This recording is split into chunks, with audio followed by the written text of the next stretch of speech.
kind of music do you usually have here? Oh, we got both kinds. We got country and western. Country or Western, follow us on Twitter, like us on Facebook. Tell us what you want to hear on Lone Star Internet Radio.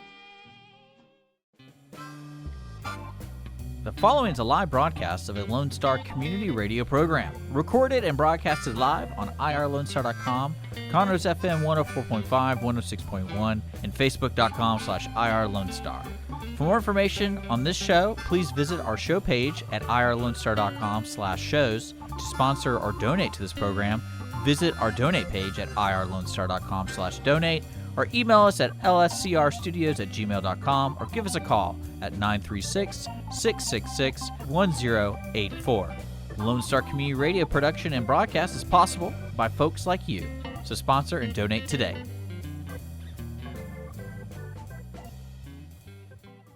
Show solidarity, make some money, and hopefully keep it in the space for a little while longer. That's good. So I've been working on the script for that. Well, it sounds like there's so many layers to certain businesses, like it's like a theater, and everyone's kind of going back to normal, but it's going to be July-ish to make announcements and things like that. I've made the comment kind of in jest, but I think it's serious. If you think back to middle school, and we had those dances, and on one end of the room were all the guys, and on the other end of the girl were all the gals, and no one would interact until that one brave person crossed the room, and there's usually the guy asking the girl to dance. We're all waiting to see who's going to cross the room first. Some theaters, both the Crichton and the Owen up here in Conroe have said, okay, we're going to start back up pending any changes. Yeah. So we have that. Now, I want to start bringing Jay in the conversation. We've been talking, but we've got Jay out here in the cold. Well, he's not a host of the show, so we have to have. Oh, we have to have our moment here. Yeah. Okay. Now that's over. He has his eyes on my job, though. I can tell he's got that lean, hungry look. Well, we have Jay Stittleburg in the studio. Dick and Jay. I mean, that's just silly. Yeah. Skip Jay and Dick. What was that YouTube video? Heat Ray and Jack, or Heat Jack and Ray, or something. It was Now you're just making stuff up. No. Ben Stiller put together this really funny fake pilot with Jack Black and Owen Wilson, or where Jack Black is a former astronaut who's getting irradiated. Oops. And now you're no longer co-chair of this. I'm sorry with that mistake. And Owen, I think it's called Heat Jack and Ray, and it's like Owen Wilson plays his motorcycle, who's his best friend morphs with the motorcycle. It's really silly. But yeah, Dick, Jay, and Skip just doesn't. Well, we have Jay Stittleburg in the studio, who's running for Texas Senate District 4. If you want to know more info about Jay, I put it in the description of whatever platform you're listening on. So if you really like what Jay's saying, why don't you look at it and look him up and do all that kind of stuff. I call him a foot soldier for the Constitution. Hey, no, I made that up. I just like that. It's good. It's a foot soldier, right? Well, I'm waiting to see a hand soldier. Well, we're going to talk about all sorts of things today, and we love for you to comment. Let us know if we're being silly or whatever. We're totally ignorant of stuff. I love how we have fact checkers of Dick and Skippy who listen. You betcha. So, people like Brett just keep me so honest. He will be on next Wednesday. I saw that. I'm so happy we about that. We got a slew of guests coming in. I've been working really hard getting people in and communicating. My main goal for June is to get people who are doing something in the community with COVID. So I'm trying to get some bankers in, getting some staffing agencies and things like that. So we're working on it to keep an eyeball on our social media, so who's coming in. But we have Jay Stittleburg in the studio. Jay, how you doing, man? I'm good. How you doing? I'm doing pretty good. It's a nice Friday. This week flew by. And it did. Every week is flying by. Yeah, that's well, there was a drag about three weeks ago. It was like we'll never get out of. Well, that's what's so funny. I was thinking about this the other day. I was like, I don't even remember when this thing started, because with the lockdown and everything, I was like, is it already almost over? Like, I feel like it just happened, and people are out and about. I went to HEB yesterday, and it was full of people, and doing that kind of stuff. So I think the HEB's always been full. But the bowling alley had some good people in it, good amount of people, especially with their spacing with the lanes. So it seemed fuller than it probably really was because everyone was spaced out. But, yeah, people were coming in. They had a huge group. I overheard there's about 6 of them saying, we made this plan in April, and, everything was shut down. We were trying to get all our friends back together, and now we can. So congrats to 300 Bull hosting people getting back together. Well, one of the, I got to say, an unintended byproduct of the lockdown, the continuing lockdown, I want to bring Jay in this conversation. So, I frequently go to Kroger for my mom to shop for her, go and get the prescription and pick up some stuff. My mother's particular about what she eats. She's earned the right, and she's only like a boar's head sweet sliced ham kind of gal. So and it's got to be cut this level, this many. Well, yesterday I was at Kroger and I was at the deli section. I'm like, I need 8 slices of this. They're like, well, we're out of the boar's head sweet sliced ham. I'm like, what about your name brand? No, we don't have that. Well, what about this other ham? They said no, and then the guy finally admitted, he's like, we haven't gotten a delivery from Boar's Head in weeks because of the lockdown. And so there's literally no more ham for us to slice up. Oh, no one was hanging outside the parking lot? Well, And my an ice thought cream is, truck. You want some Boar's Head? there are those who wish the lockdown to continue till there's 100% safety, which I just can't see because that's going to be well into next year. You just can't guarantee that. But the whole, just give us not kickback money. What's the word I'm looking for? Stimulus money. Yeah. And just let us stay at home for a little while longer. However, the breakdown, it goes up. Now we're seeing a meat shortage. It's not like horrendous. You can get all the prepackaged stuff you want. It's not like the gas lines in the Carter administration. But how far-reaching is this? Because, it's a minor inconvenience, but it just really hit me is that Boar's Head, a major meat That's a brand. That's a big brand. So right. Is, now hasn't been able to deliver because they can't go to work. As long as they're told you can't go into work, your state is on a lockdown, yeah. then the rest of the country sooner or later won't be able to eat if this continues. I'm not trying to be Chicken Little about this, but your thoughts, Jay? Well, I think that fortunately I don't eat boar's head, I guess. You're not a vegetarian, Sean? Come on, get with the Okay, times. you see these right here? These are meat-eating teeth. That means either God or nature wants me to eat meat. All right, whatever to convince Well, you. I think, my experience, obviously, I've been working at home now for whatever it's been, 12 weeks or something like Yeah, that. so I'm telling you, I have no idea.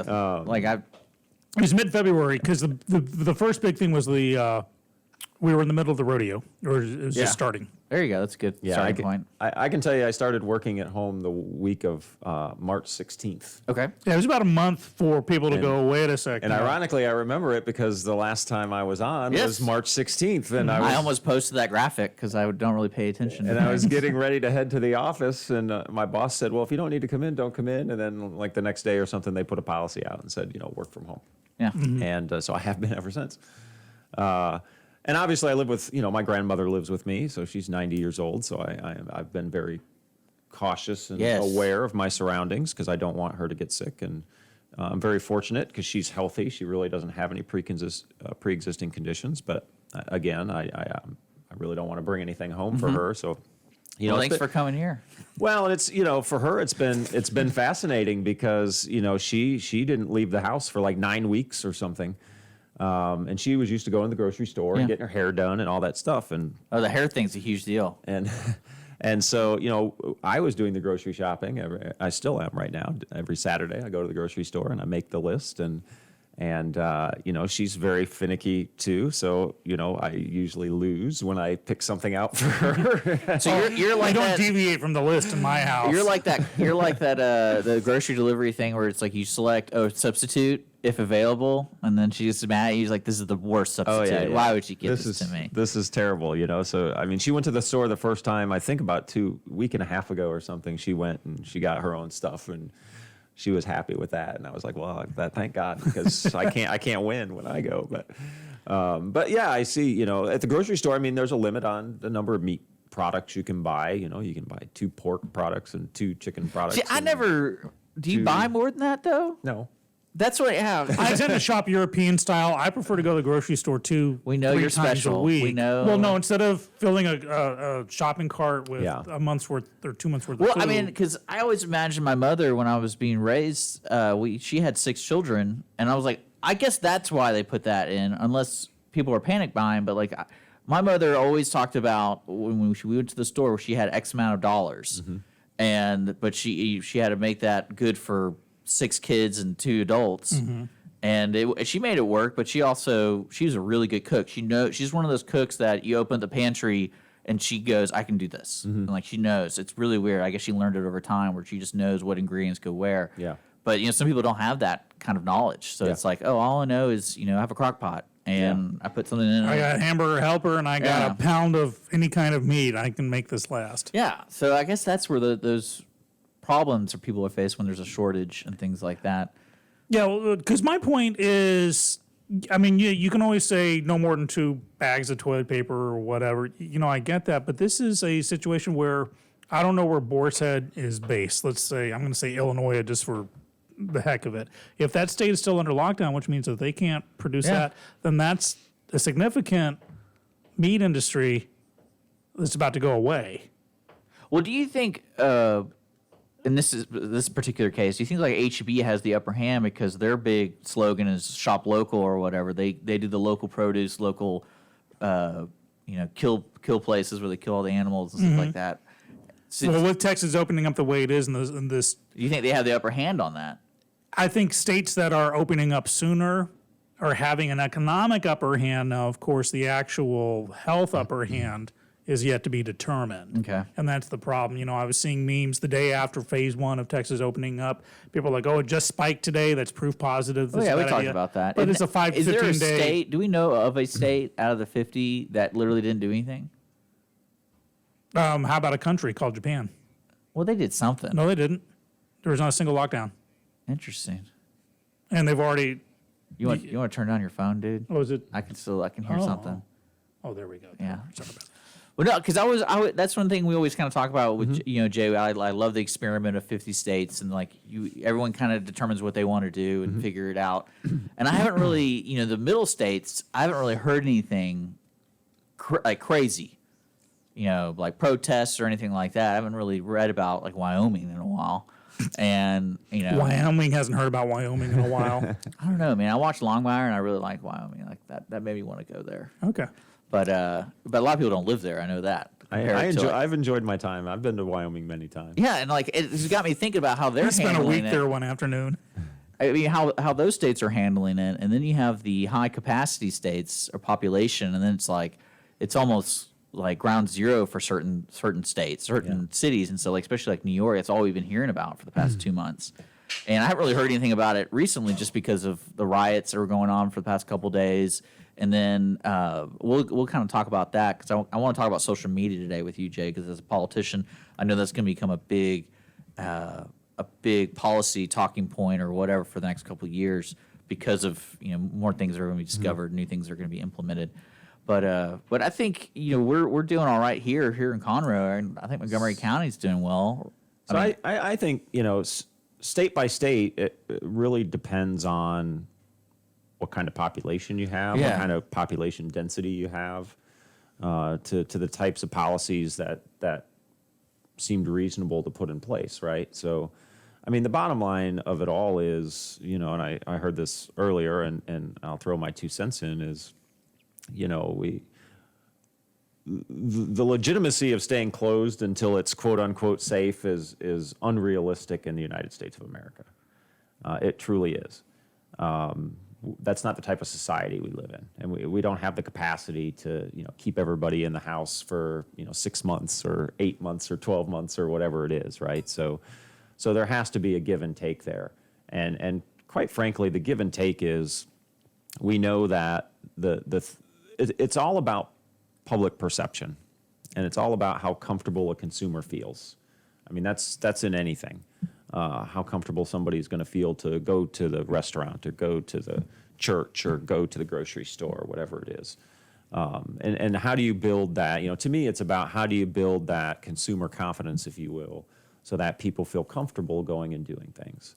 And part of that regiment is a testing policy that's put in place. So that's both testing for whether you're positive or negative, but that also, I think, goes into talking about antibody testing, because I think that gives you a truer picture of what the overall epidemic, if you will, looks like. Like possible epidemic almost. Well, an antibody test says you had it and you recovered from it. But you can get it again, right?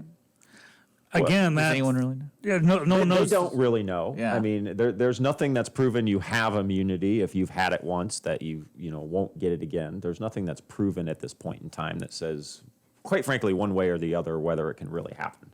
So could you? Sure. Could you not? Sure. We don't have enough data to really even come to that conclusion, right?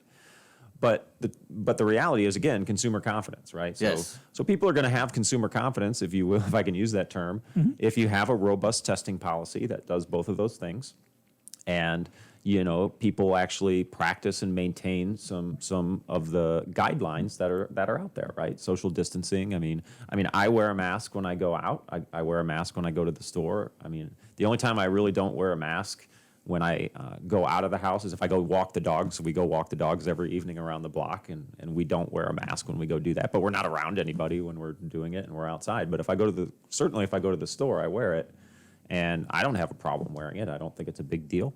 And quite frankly, again, I have a 90-year-old grandmother that lives with me, so I'm very cautious about who I'm with, who I'm around. I wash my hands all the time. I've always done that anyway, but so I'm just conscious about those things. But I think those types of policies and having a robust testing policy and tracing policy. So if somebody does get sick, they do some contact tracing so they can understand where it goes. And if those people that may have come in contact, they have to do some isolation or whatever it is. That's what gives consumer confidence, right? So when I look around and see, I mean, the truth is when states started opening up, there wasn't one state that met the guidelines that the White House had put out about the guidelines to go into phase one. Not one state that met those guidelines. Even Wyoming? None of them. Not one. Well, So the truth of it is they put out guidelines, but no one followed them anyway. Well, yeah. I mean, I think there's an underlying data to it where we aren't privy to about how states operate and the emergency. I've like my conspiracy theory is that each state was facing some type of critical situation where they didn't really tell anybody, but it's like we have to do something because we can't just sit here. We have to get the ball rolling for certain industries because either like the income tax or state tax, all those kind of things just stopped. Like right now, for example, we're trying to become a nonprofit. Well, the IRS took all their phone numbers down. They say don't call us. Like that's literally what their website says. And I was like, man, that's pretty hardcore. You can't just send like an email or nope, all communication to the IRS, no more. Like unless it's like a certain information that you're requiring. But and that to me, like, well, when are we gonna get back to that? And that's one thing I was wondering. Like you said, states are opening up regardless of what the country is saying.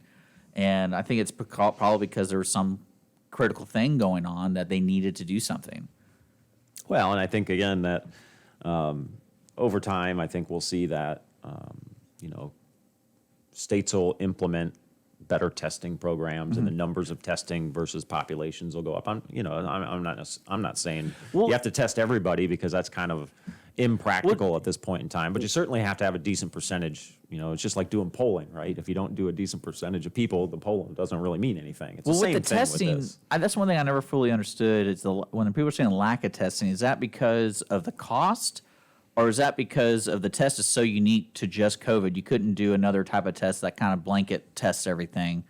And it's because, from what I understand, a lot of it's the sheer volume. No one expects a pandemic, and you can like say, well, there should have been tests. Well, is this test specific to COVID? Yes. Yes. So it won't test. It didn't have anything else on it. Right. Correct. So you couldn't have it in stockpile you have that beforehand. issue. And even if you could, they have expiration dates. You can't have 500 million or 30 million tests on standby in case there's been, because even the normal everyday flu, you can't tell what strain it is. Every time you get the flu vaccination, it's a hope that that's the strain that year. Yeah, I always like that that logic about getting your flu shot, and it's never like 100%. Like, yeah, this is what we think the strain's gonna be. Like, oh, okay, cool. So there's some wizard up in the tower going, all right, this is what we're not wizard, but By the way, that tapping you hear, if it's coming through, they're still replacing the wall behind us.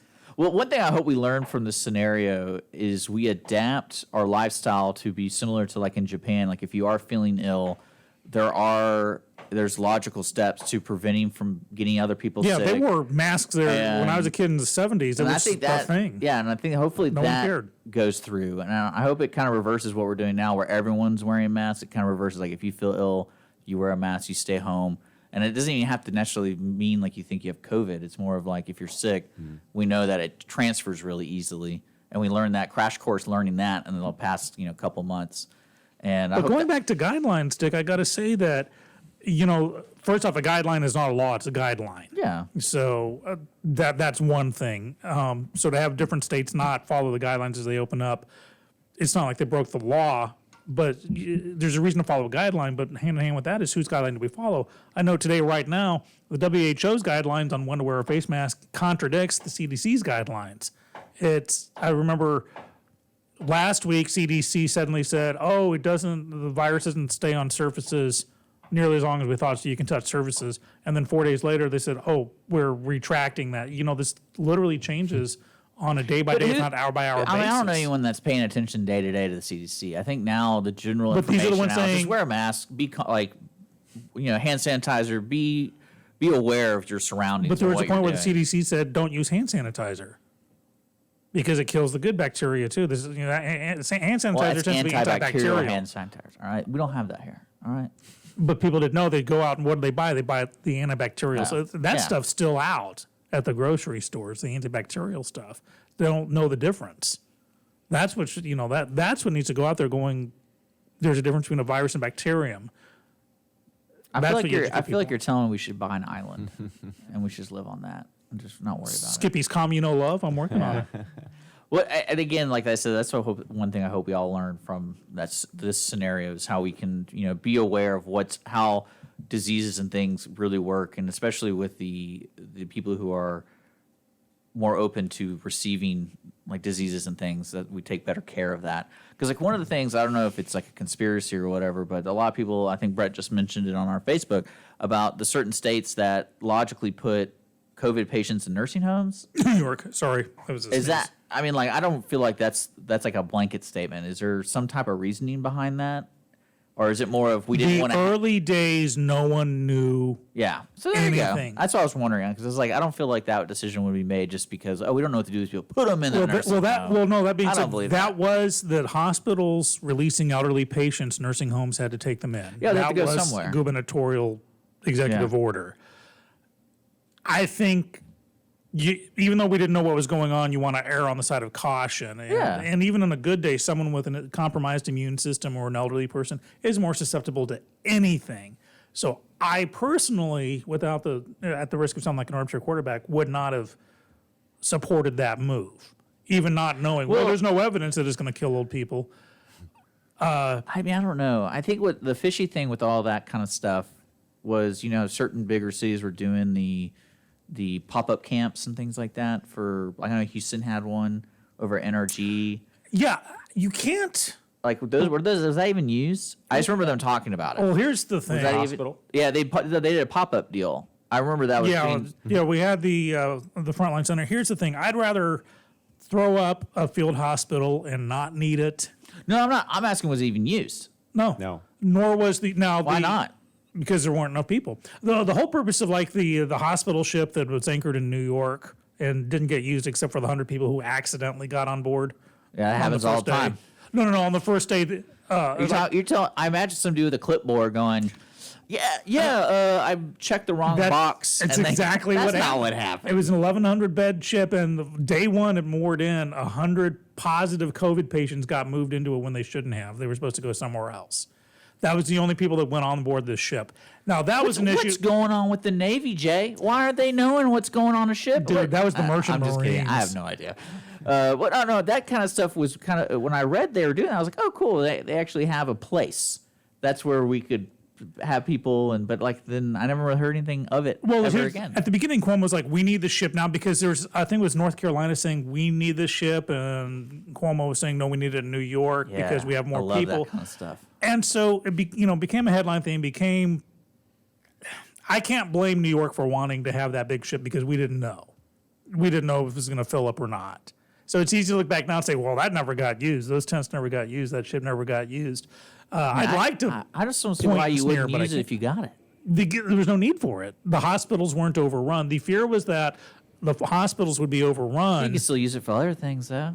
It's Well, there, Love Boat? right? Well, and the whole purpose of it going there to begin with was not to treat COVID patients. It was to treat non-COVID patients. Right, which is That why was the whole 100 purpose. people that ever got on board the ship were COVID positive. Yeah. And they're like, oh, nope, sorry, you're supposed to get off. And Well, I mean, I think if you built There it, was the other ship went to California, right? So Yeah. there's- 'cause so the there's- Field of there's Dreams two logic hospital ships. didn't happen, did it? if you moor it, they will If we come. build it, yeah, I guess it didn't happen. But moving on, like I said, I want to talk about social media and Twitter, and especially with communications between states and trying to figure this out. There's the biggest thing going on right now, from what I understand. It's the tragedy of the riots is in Minneapolis. Is it in the town? Is that Yeah, Minneapolis, It's in, Minnesota. it's in I the mean, town. that's the epicenter now, of course. Yeah, It- because that it town's pretty spreads. big. So from what I understand, The home of Prince. and they're rioting. I've seen some videos. It's pretty extreme. Like I saw a burned down Target, first person view walking through the Target, and I was like, man, that's crazy. Yeah, AutoZone. And well, Target's huge. Yeah, but man. I mean, there's And they burn imagine down going enough. to it's like apocalyptic. Like if you're But at least they had the decency to clear it out first well, that's true. before I they guess. burned it. It's not like they burned down the inventory. They looted all the inventory first, so it's forgivable. I always say this. The situations That was sarcasm. Well, that's why I love the internet. Is you're able to film this stuff and post it. So I was able to find multiple videos of things going on there, but it wasn't through the normal social media platforms. It was more forums of people posting their own videos where they probably get banned later. After the fact checkers or whatever you want to call it. Because I know Facebook's pretty. They did a blanket block for like 4 hours of Facebook Live in that area. Which that's how social media can do that. They can just say, hey, in this proximity, no one can access this feature on Facebook. And I was thinking, especially with Donald Trump, that's what his rhetoric these days are about Twitter and putting those kind of things. Like this morning, I was telling you, he did a tweet and Twitter thought it incited violence, so they put a little thing on it saying you can't see this. If you want to see this, you can click here. Mm-hmm. And I was thinking, are those examples something that scare you as a politician or as a person who tries to, change the social norms? Because information should be available to folks, but I can see certain speech being banned from a private company because Twitter and them are public traded, I think, but like they're still a company that can kind of do its own rules. But I also can see it scary, kind of like what they did. I believe it was in Egypt when Twitter and everybody blocked. Like the government goes, you can't use these things because we don't want people seeing what's going on. And that to me is the scariest part. Mm-hmm. But then I also think there's other means of communication. It's just slower to get out because you can still record on your phone and keep that phone on you. And then 2 months later, call CBS or something. Like, look what I got. And do you think that's one of the issues we're facing today is that we're so used to be instantly sent information within seconds, and so we think every type of information should be sent instantly. Does that make sense to you? Oh yeah, I mean, I mean, if I go back to my childhood, right? We didn't have cell phones. Mm-hmm. I mean, we got our information from, the network evening news if it was news information we wanted to get. We went out and played and rode our bikes and jumped on, makeshift ramps and jumped over our friends who were laying on the ground in front of them. That's a smart thing to do. And we all survived. But yeah, I mean, today's day and age, people have the expectation that they get information instantaneously. Yeah. And, we obviously have seen a lot more sensitivity to certain issues. I guess that's the nicest way I can put it. Because of the instantaneous access to information that we didn't have before. It's not that those things didn't exist before, but now with instantaneous access to information, people expect it today. And, the difficulty with, I don't ever get nervous or anything about, I post some controversial stuff on my social media sites and I boost some of that information because I'm kind of curious to see what the feedback is if I boost it to an audience that I don't know. Mm-hmm. And, I get some, I'll say, interesting comments on some of my it's stuff. not... But I mean, for me, it's. Well, to give you an example, that recently what's been happening with YouTube and other social media, big social media, is they kind of have their own guidelines of what we're allowed to talk about when it comes to COVID. Now, like if I was a wacko doctor and I went on my YouTube channel saying like, take these essential oils, XYZ, this is going to cure your corona, those people get instantly banned. Mm-hmm. And that's when I was. Those are the extremes I'm talking about. Now when you have, I've seen your videos. To me, that's not controversial, really. I mean, you're discussing. It shouldn't be. But what I'm talking about are those extreme things where people are going on there doing the Alex Jones kind of thing, and then these social media companies are like, you know what, we can't have anything going against CDC guidelines or WHO guidelines. You cannot do it. We'll demonetize it. We'll remove you and things like that. Mm-hmm. And that's what I'm kind of seeing where things are going, because like you said, certain issues, sensitive issues, are getting more and more sensitive. And it's going to become an issue further down the line when those issues become our primary issue. Yeah. And I don't see how social media can really stay out of the fight without having some type of, either they're going to lose customers like the capitalistic way, like they're going to lose their customers, so their value and everything's going to go away. But I also don't see them being the primary way we communicate. Someone's always going to come up with a better platform because how cheap it is to start. Like I remember when I started this radio station, it really wasn't that much money. And podcasts are very influential today because it's so easy to get. Mm-hmm. And it's like, and everyone has a phone. Everyone has that almost. Like I would say a good percentage of people do. Mm-hmm. But that to me, though, going forward with Twitter, and especially blocking Trump, that's so weird to me because he's the president of the United States. And some company deems it, inappropriate to be posting that kind of stuff. But they also do say, since we feel this is important, we'll still leave it up. Sure. But some people outright get banned, like they get their stuff deleted. Yeah. And you you going forward, because you're running for a position coming up in November, right? That's when the election is for you. Do you see the bigger the role you're going after, social media is going to be more of a problem? Well, the reality of social media, I think, is here's the challenge, right? I mean, social media is not a news organization, right? I mean, anyone can sign up for Facebook or Twitter. You just have to fill out the little thing, and then you set up your account, and you can go say what you want to. Yeah. Right? Within, some rules, I guess, that they've set up, right? So, and fact checking and whatever it is. Well, but the bottom line is that there's this First Amendment thing that says, you have freedom of speech and you can say what you want to within reason, right? I mean, there are rules on freedom of speech. Yep. You can't yell fire in a crowded theater. So is that about it? Well, no, but I mean, if you're going to have, what's the big no-no? Because I know there's argumentative no-nos, like I can't slander you outright, but that takes a long time for you to sue me and stuff. But I'm saying like the fire thing I get, because that's immediate, puts people in danger, and that's really the reasoning. What else is there? You can't threaten the life of a person, of especially an elected official. Okay. Why are they more important? Well, same reason why I'm sure this will open up a side conversation. Why killing a cop is a capital offense, and because that takes it to the next level. So an elected to say I'm going to assassinate an elected official somehow makes it more than I'm going to kill my next door neighbor. I mean, I don't know. They seem the same to me. Oh, as do I. And that opens up the whole Pandora's box on hate crime legislation. Yeah.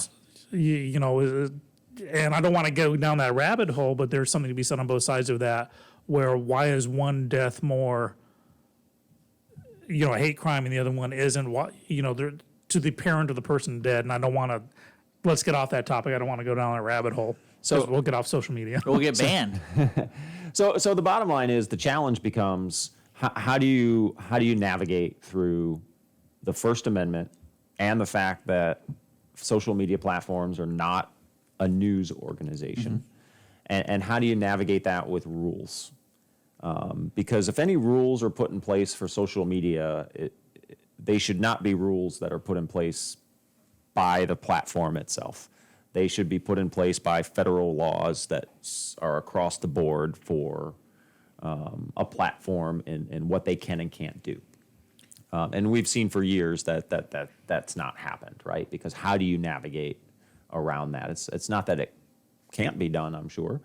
It's just I don't think anyone's taken a vested interest because it's not been high enough on the priority list. Well, you said it's not a news organization. Does that mean news organizations have? Well, we keep using the word platform, and I want to cut in with this with a kind of an ABC of the situation. There's a legal difference between a platform and a publisher.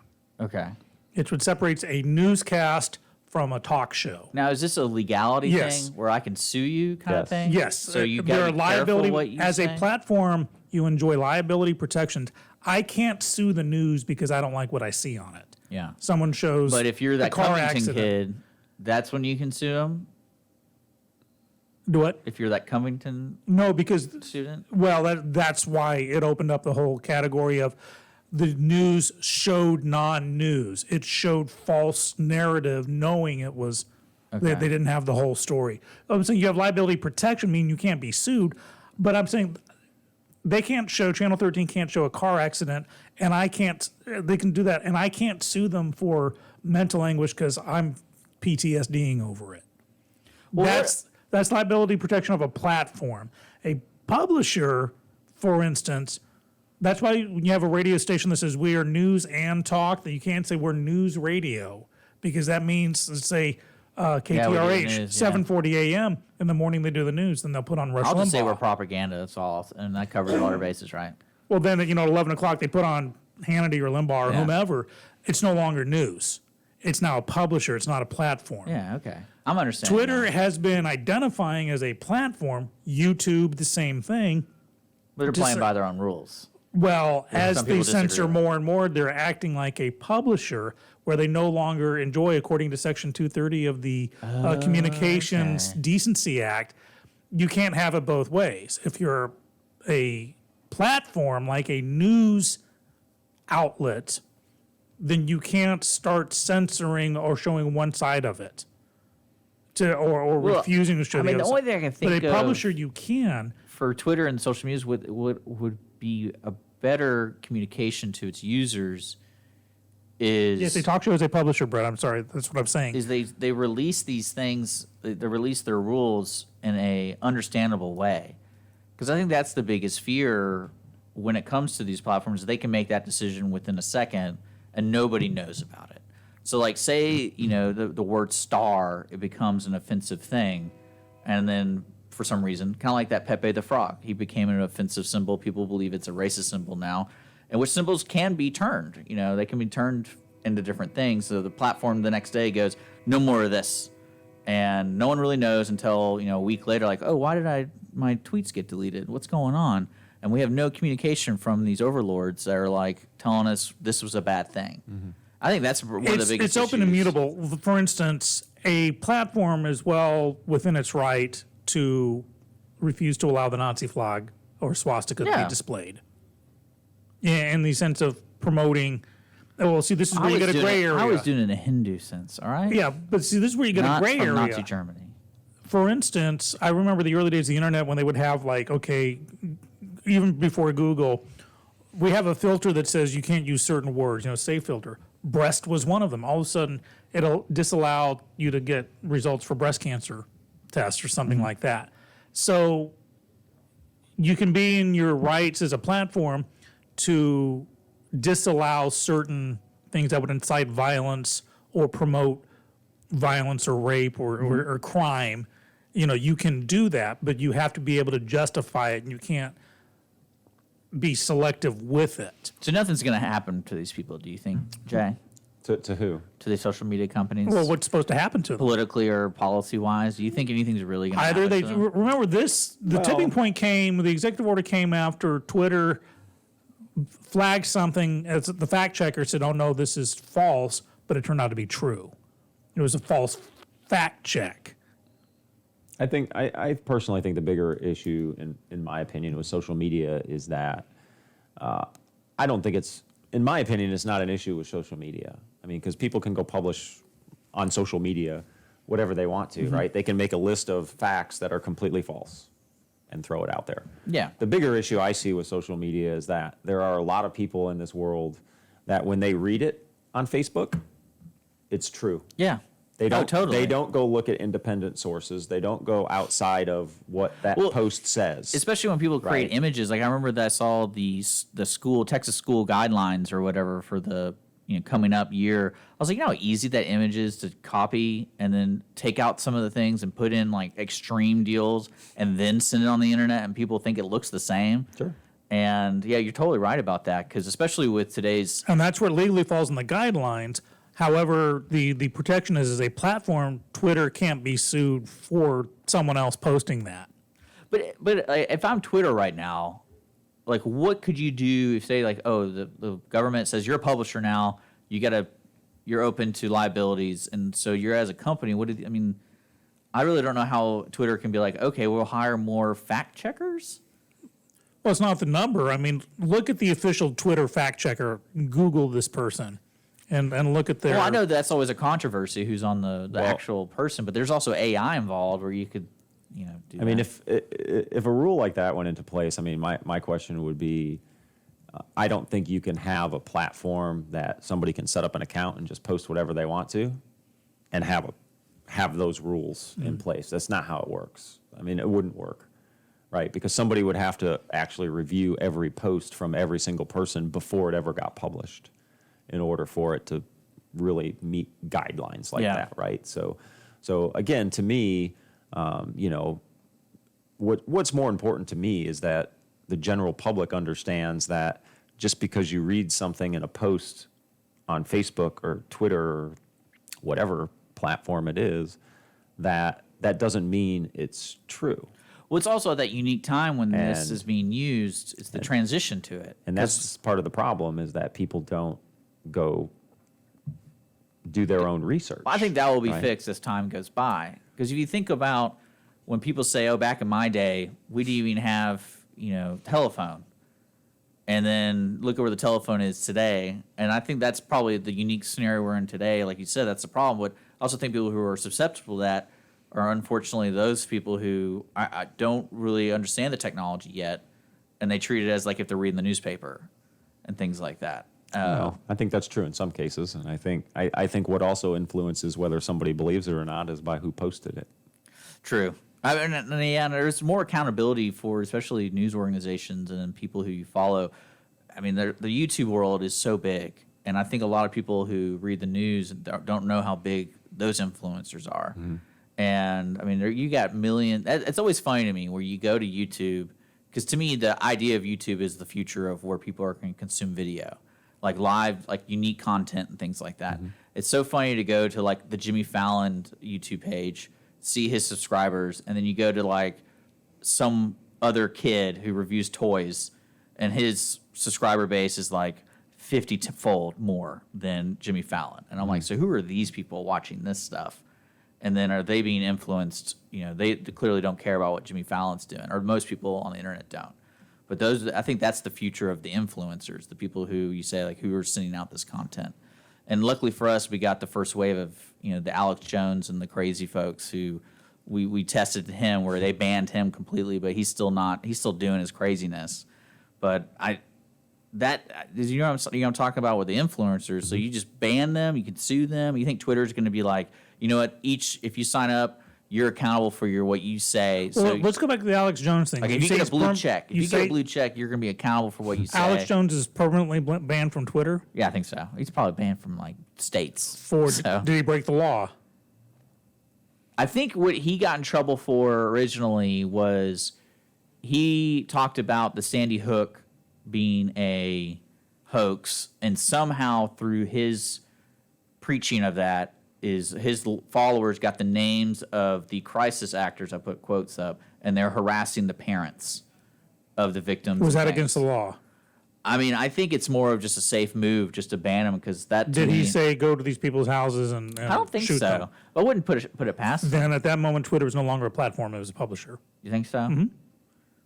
I mean, this is the Wild West to me, and I just don't see like that. You're right about that, Jay. Your biggest fear is the right fear is those people who are posting it. Who are these people? Because that goes into the whole Russian hoax and bots and that stuff's real and they can push narratives. Jay raised a good point. I mean, I remember when what's his name, the Daily Show, Jon Stewart, that there was a poll that went out that said that like 80% of the people that watched the Daily Show thought it was real news, and Jon Stewart actually had to go on the air to say this is fake. We're making fun of stuff, but people just, I'll say it, idiotic enough Yeah, we should or have we should have a uneducated disclaimer enough on to this show. tune in Yeah. to watch the Daily Show where there's laughter and a laugh track and obvious satire going on and think it's the real thing. And then it goes on to Facebook or Twitter. You know, you got the Babylon Bee, you got the Onion, you got these satire sites that, do they need to say, hey, we're a satire site, or do you hope that someone is of the mindset? Now, this is one thing I talked about my wife the other day. America, by necessity, has to cater to the lowest common intellectual denominator because of all men are created equal. Meaning we can't assume that someone's got a certain amount of education or breeding or sorry, not breeding. I like where you're going with not this. genetic I like this. breeding. Let's keep talking about this selective breeding. Let's go. Yeah, with that. that's why I stopped saying breeding. Not genetic breeding. I'm talking, you know, I drink tea with my pinky in the air. Yeah. Kind of thing. We can't assume that. We have to assume. Remember, every warning label in the universe is based on a lawsuit. Because someone said, I was pregnant. I didn't know I couldn't drink a fifth of vodka every day. And I put the Southern accent in there on purpose because that's what we do. Yeah, you're breeding. You're talking about breeding. I'm just kidding. Well, you know, and I'm glad we talked about that, Jake, because that was one thing because you as a politician, you use social media to push policies, to push ideas, to start a conversation. And I think there's definitely methods of using social media that are a positive thing. Yeah. And I think really what it kind of goes across the board is that accountability just doesn't seem to be happening in today's world. And on all spectrums of life. Like, it's just really strange how, you know, no one really understands how the court system works. Like, for example, the Minneapolis deal, like I was reading why, you know, police procedures of arresting police officers is different than like if you and I murdered somebody. And it was really interesting to see the steps that are like the way they can secure a case, and things are completely different than me going out and. That's why the first thing you do is you fire them. It's a lot more difficult to bring charges against a serving police officer than a former police officer. Well, I read the opposite. Because I was reading that if they were still employed, they can be given orders to do interviews, and they have certain guidelines of procedures that they're required by job to do it. And when they fire them, they're no longer held under those standards. They're still held under the oath of taking the oath in court. But yeah, they haven't gotten to that point yet, so they haven't even been arrested. Yeah, and I could probably get fact checked on this, but I think at this moment they no longer have police union protection representation. Yeah, I think it just depends. Again, accountability. When do we actually see results from actions, behaviors of people like this? Especially especially Minneapolis. To me, it's you have this technology of all these people filming and all this craziness going on. But I wasn't around for the LA riots. But did anybody do any cases that individuals were arrested or were held accountable for the behavior of that, especially in the police force and vice versa, like the people going in and looting? Because I don't think the protesters that was their idea that morning, is just to, let's just wreak havoc on stuff. But we also know the mob mentality can be strong. Well, this is also a perfect storm of a, I'm going to mix my metaphors here, of a powder keg. I mean, we're coming off of a months long. You think so? You think that's part of it? I'm going to, hold on. Because the people in the sense that we have it relatively easy here. We're in somewhat happy and stable relationships, and we have enough money to keep surviving. So we're very fortunate. Think about those who are in bad situations, abusive situations, drug situations, poverty situations, and being told you have to stay in the same room 24/7, stay in the same house. Yeah. There is a powder keg. There's just, it's growing. I've never been one for rioting or looting, particularly looting. I'm a big fan of looters shot on sight. That's just my personal take on it, which may or may not necessarily reflect the views of Lone Star Community Radio. That's what separates platform from publisher. Well, I think that's the chaos that comes with a riot because you don't know really what's going on. But you got to throw comments. There are no rules, and you're sitting there like because you look at Target and clearly the police were like, "Yeah, whatever, y'all do whatever. You go in there, but you burn it down." But like with the pawn shop owner, let's arrest a news crew. That's the thing. You got to throw common sense and logic out the window. They let Target get blown down, but there's a news crew that didn't move fast enough, so they got arrested on the air. Bad calls all around. One issue on this is, and again, I was talking with Mrs. Skippy about this yesterday. I don't condone it by any sense of the imagination. I don't even fully understand it, but on a gut level, I get this rage that's lashing out because there's no one person to blame. You can blame the cop, fine, but he'd had previous knocks against him. Where were the supervisors? See, so it's not just the cop. It's why was he allowed to still be on the force? Who's responsible for that? There's no one person you can point the finger at and say, this person is responsible. Go after this person. And so when you have no one in particular to blame, everyone just it goes directed outwards. And that's where you throw Molotov cocktails into an auto zone, which makes no sense. I mean, the people who are, that's why I hate looting and rioting like that, because these are the people that are suffering. A low-income housing project that was almost completed got burned down. It was going to house hundreds of families for next to nothing. It was going to help the neighborhood. Well, like you said, that goes out the window. It's out the window, but yeah. You wish they were more organized with their attacks? Sure. Is that what you're hoping? I'm all for peaceful That's what protest. social media is for, folks. Well, I'm all for protest. I'm all for peaceful protest. I'm all for in-your-face protest. Because I know Houston used to have a lot of protests, right? Like in the 80s. they still do. Well, I meant like violent. Like they were. I remember at one point because my uncle was telling me he was a SWAT officer, I believe, at the time, and he was telling me like the different police chiefs handle those kind of scenarios differently, and it's just kind of one of those things where that's where I was kind of shocked with Minneapolis. You see the videos, like where are the fire and police? Like they're nowhere, and that conversation had to be held on the radio or something saying, "Don't go anywhere. Like don't go there. Let it happen." Yeah. And I don't know if that's a good move or not. I'm not really sure. I'm pretty sure there's probably a social science person who knows how riots, how long they last, what's the mentality. They got a 19-hour span. Anything goes for 19 hours on average, and then it Was just it dies Baltimore out. a couple of years ago where the Baltimore mayor told the cops just let them riot? I believe that. I'll look that one up, or fact checker Brett is probably already on it.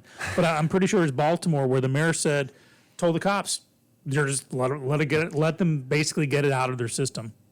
Well, I think that so to round out a few conversations. Yeah, we're having fun. Yeah, we're all over the map on that this. we've gone to here to round out my conversation about social media and what gets posted. I mean, for me personally, I don't instantaneously react to something I see and repost it and write something with it. Right? If I see something and I go, oh, then I go start looking it up in all kinds of Who's different got time platforms. for that, though, Jay? Well, Jay and I do at the wish very everybody least. was so easy. I wish most people did because it Yeah. doesn't really take that long. And then if I find something that is an interesting topic one way or another, and it's factual, it's got facts behind it, then I'll post something about it, right? So I posted things about when the captain of the Roosevelt got fired for the whole coronavirus thing. I posted a lot of stuff about that because I thought there was a disservice done there. And I still feel that way. Well, see, frankly. you're a politician running for a seat, and to me, that kind of communication is needed. As me as like I'm on social media, and I'm like, I expect you to say something. Right. But then when you get people riled up, where your friends, like people are like, oh, I'm never gonna like these people who voted for Trump or wear a mask or whatever, and it's just funny to me that when social media first hit everybody, it's like we have to have everybody on our social media. I have to follow everybody. I have to accept. And it's just like you said, the who's publishing this stuff, and then who's getting riled up, and then you're looking at. To me, a lot of people who get riled up are the people who pay attention to everybody, and I'm like, everyone's going to have a different point of view at one point, like totally different from yours. Yeah, and absolutely right. And when it comes to the rioting stuff we're talking about, I mean, if you look at the context of, I mean, I certainly don't condone looting and rioting. I mean, I understand peaceful protests and I understand people's, tempers can flare, and I get things like that. Well, especially if it's directed to like a police department. I certainly that's the scary part. I certainly don't get burning down the Target and the whatever. I mean, it just doesn't make any sense to me. But again, the mob mentality unfortunately takes over, right? So I don't condone those things, but I'll have to tell you, and you do condone it, or you don't? What's the right way? Condoning means you approve. Okay. Condoning means you approve, which means I don't approve of people going and looting and rioting. But I do condone peaceful protest. Yeah. Because I think that's important. And unfortunately, a peaceful protest, because of the mob mentality, can turn into a riot and looting, and it's unfortunate that happens because it's some, I'll call it bad apples that start inciting. Instigators. Yes. They're paid. Totally. Those people. And so, but the topic in general of what we're talking about of why this is happening, right? I mean, this is another specific case. I mean, it was pretty clear in the video. This wasn't a case where a police officer made an instantaneous decision and it resulted in a death. Yeah, and I don't want people to get me wrong in this. I absolutely agree with that. Because of a split-second decision. Yeah. I mean, this is a guy who kept his knee on the neck of somebody for close to 10 minutes when he was begging him that he couldn't breathe, and did nothing to change the situation, and had 3 cops around him that didn't do anything either, right? So it's, in my opinion, it's very clear what goes on there. But the unfortunate part of the whole situation, in my opinion, is that it's not that there aren't thousands and hundreds of thousands of interactions between people and police officers every day that we're here. Mm-hmm. And most of those situations don't result in anything that's newsworthy. But unfortunately, we find that there are certainly certain circumstances where things do get into the media, especially in the day and age of these things, where that's how they all get in the media, right? Because people record them. Mm-hmm. And the thing that astounds me and really irritates me, for the best way I can put it, is that in this country, and people can disagree with me if they want to, but in this country, most people are prejudged by just what they look like, right? And it's the color of their skin, it's uniform, their religion, it's a uniform, it's whatever it is. Color of the eyes. Right? And so you put 2 people of different colors in a exact same situation and play it out and see what happens. More likely than not, they don't go the same way, right? And I can understand the irritation and the maddening for so many folks, especially people of color, that have to deal with that. Because I don't, right? I mean, I'm about as white can get, and I don't have to deal with that when I leave my house. But there's a lot of people, and I certainly have a lot of friends that do have to deal with that when they leave their house. And it's unfortunate that we see more and more of that. And I'm not saying it doesn't happen to white people too, because we know it does, but not in the same way and not in the same numbers. And that's the unfortunate part, because you talked about accountability. And when we see issues like this happen, I tell people all the time, no matter what group of people you have, whether it's police officers, whether it's firefighters, whether it's the military, whether it's whatever it is, pick a group of people. There are always bad apples in every one of those groups of people, no matter what. There's always bad apples in there. And my point is that until the good apples call out the bad apples all the time and hold themselves, each other, accountable for that, this whole scenario that we're talking about is never going to change. It just won't change. It'll just continue to repeat itself, right? Because, we, at least in my opinion, I obviously am convinced, and I don't think anyone will disagree with me that I'll talk about police in general. I mean, there are more good police than there are bad police. Oh, for sure. Right? There's more good cops than bad cops, if I can put it that way. But the unfortunate thing is I don't think enough of those good cops call the bad cops out. And when they do get called out, the management doesn't take aggressive action to fix the problem. Yeah.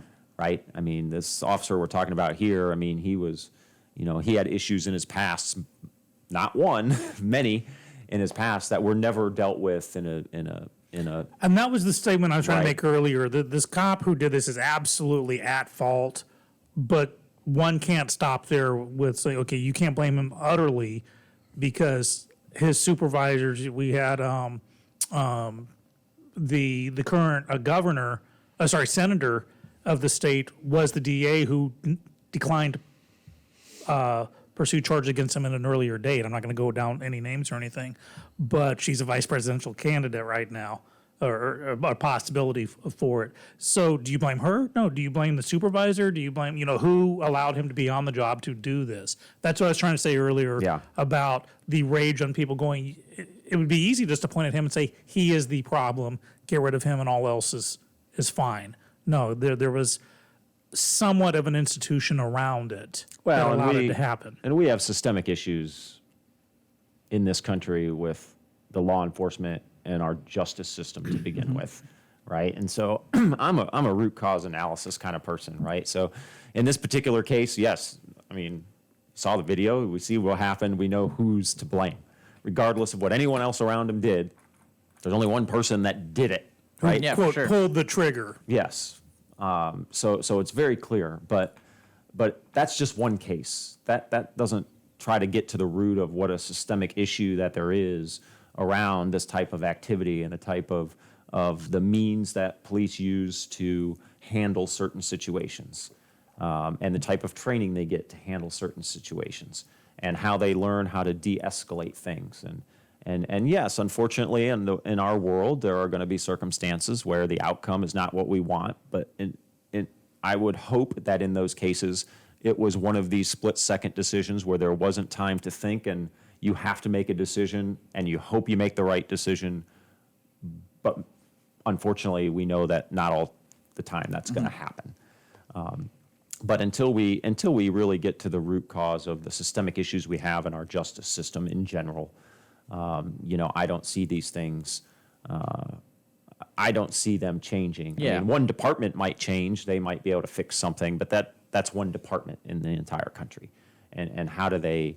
How do you systemically fix a problem that has existed for probably since the inception of this country, right? Well, you always kind of look at different police trainings. Like there's so many. There's got to be a city that's done so well with the way they train their officers on how to interact with folks. And, there's stats on everything, like how many people were accidentally hurt in any regard, like broken arm or, whatever the altercation was, and how do you really do that? Because to me, it's like you watch the sci-fi movies, it's like in the future when they arrest you, they'll just zap you and you be neutralized, like you're just numb and you can't move, and they'll just put you in the car.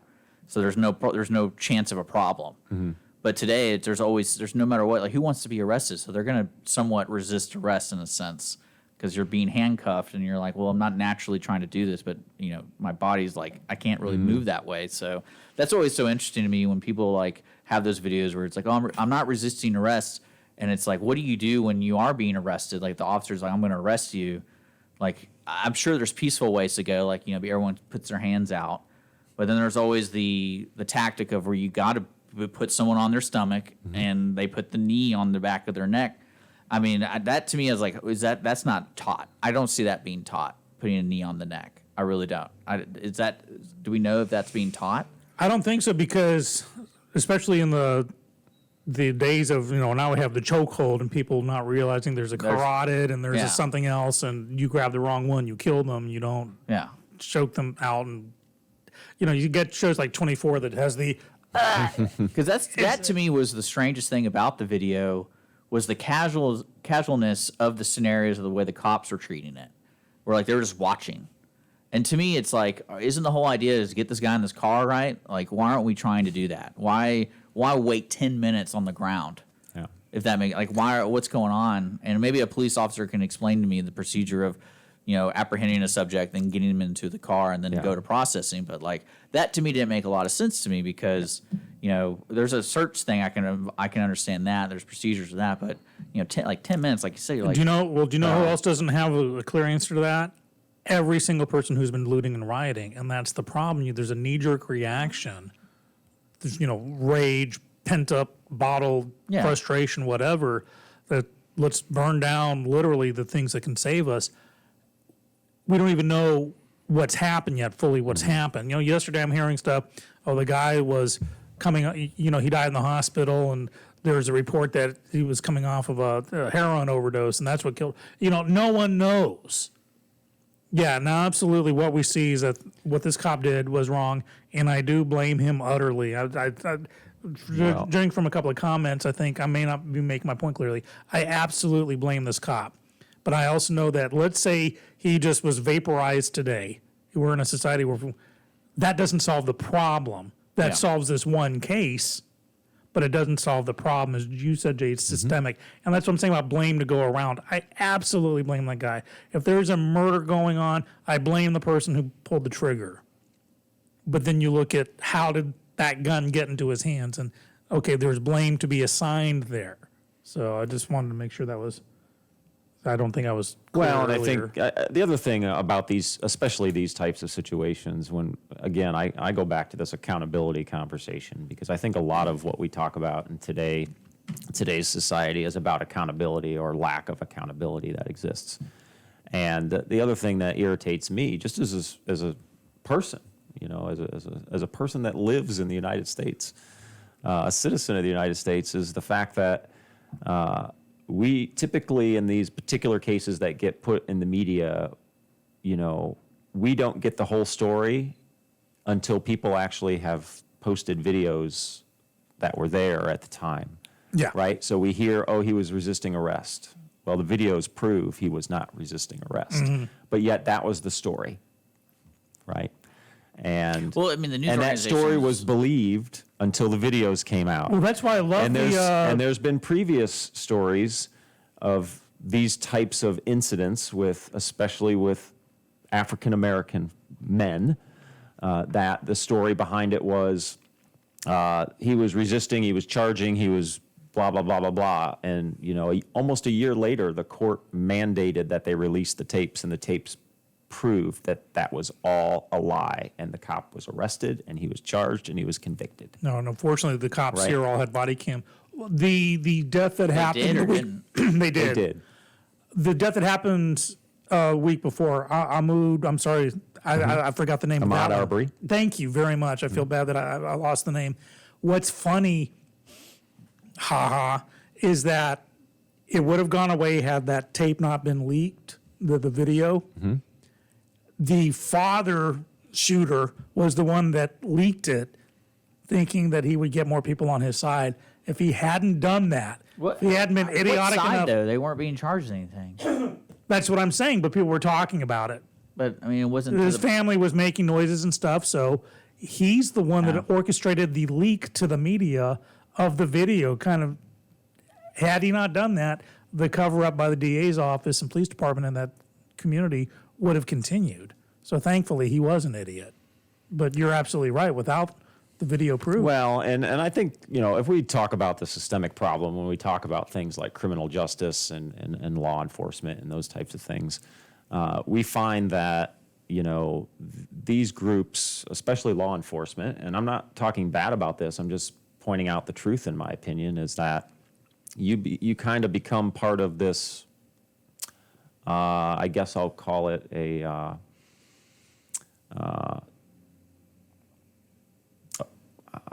Here we go. It's coming.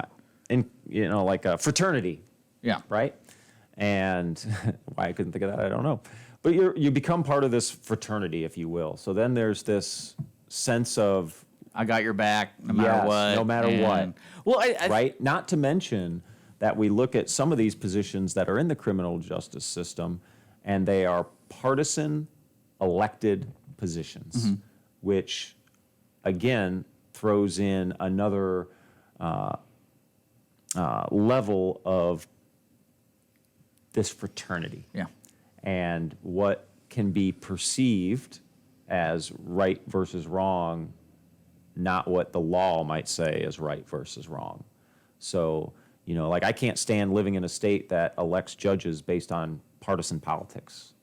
I think it's ridiculous that we do that, because politics are not supposed to play a part in our criminal justice system.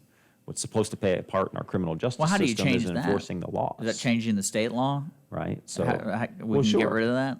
Because you're right. I mean, logically, that makes Not sense. every state elects their judges based on Well, that's what political I'm saying. parties. So I mean, I understand there's a reason we did it because you could take advantage of it or whatever. But as a society, especially as a local community, it's like, how do you make that change? And especially when the current topic is the police force and things like that. And to me, HPD has always been a good police department. I mean, I'm sure and that's probably because I have family in it.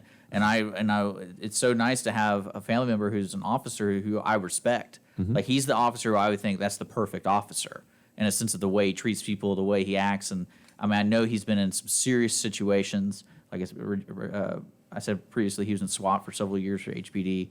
But I also have to look at the way people expect to be treated. Because I know when I get pulled over, I'm not thinking I'm going to get shot, but it's more of like I'm nervous because I did something wrong. And I'm like, I don't know what to do. I wish this could go a little bit easier. Yeah. But I know how to interact with an officer because you just kind of do what they say. Because in my mind, you literally have to do whatever that guy says for at least 30 minutes before something else, like the next procedure happens. He can really do whatever he wants, in my mind, because you don't know. You can be one of those guys that, according to law 125 section, just get over with it, that kind of stuff.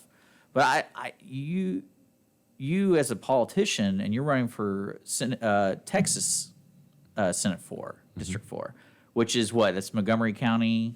Or no, what area is that? Tell me that. It's basically from 105 across the northern part of, including Conroe, south, all the rest of Montgomery County. Okay. The portion of the Woodlands that's in Harris County. Okay.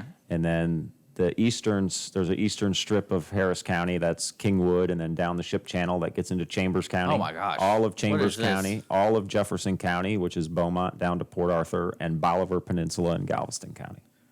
That's a lot of area to cover. Now, with that, with what we've been talking about, when you apply yourself into that position of Senate District 4, those guys meet every 2 years, right? Mm-hmm. The legislation meets every 2 that's years. what you would be called to do, and you kind of just do local Texas politics. Well, right? Yeah. So the state legislation, they're the ones that set all the state laws. Yeah. Any constitutional amendments have to go through the state legislation. They set the state budget. They approve the state budget. And then obviously they deal with, things that go on in your district. But the reality is, no matter if you're at the state level, federal level, it doesn't really matter. But, you can't do anything as a single person, right? A single senator or a single representative in Texas can't do anything. You have to have allies on, quite frankly, both sides of the aisle to try to get anything done. Well, what do you see as Texas? What are we doing wrong and right? Like, because I think the COVID thing is going to bring up a bunch of different legislation or policies, especially here in Texas, and then especially with the education system because the changes they have to adapt to. Yep. And I see that being the mountain you got to climb for the next legislation. I mean, if I look at the big picture, right? I mean, I look at public education as number one, right? We have had a public education funding problem in this state for a long time. And even though the last legislative session, yes, they threw a lot of money at public education, but that was because of public outcry, because they finally realized what the state legislation had been doing years past and slashing billions of dollars out of public education.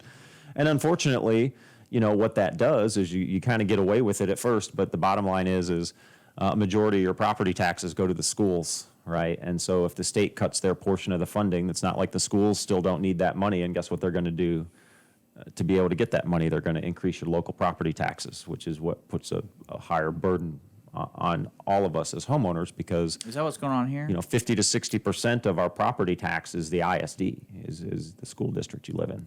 It certainly is for me, anyway. It's the majority of your property. Yeah, I wish my house was worth as much as what they're telling me it's worth.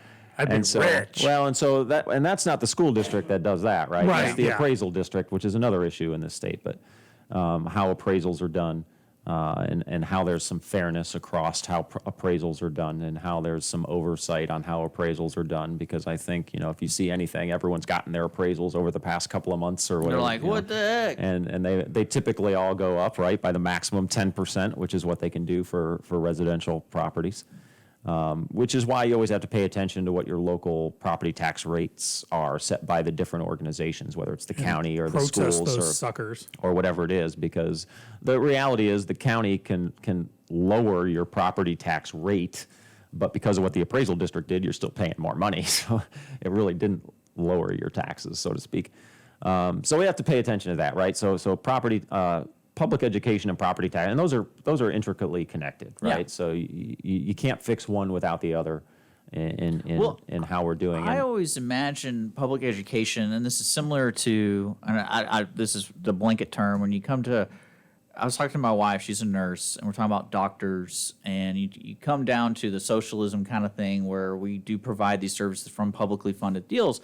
And I was asking her, because I love small towns, and I was like, I just don't see a small town having the appeal to a well-educated teacher who wants to educate, to a higher level.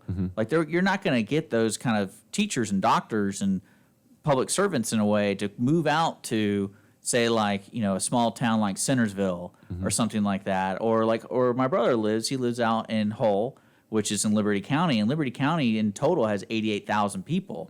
Well, I think there's more people living in Conroe, and then the whole county over there. I'm like, how are they going to get attention to folks who, will better their communities when it comes to education? Because I always felt like that's the root of problem, I think, with education is the educators.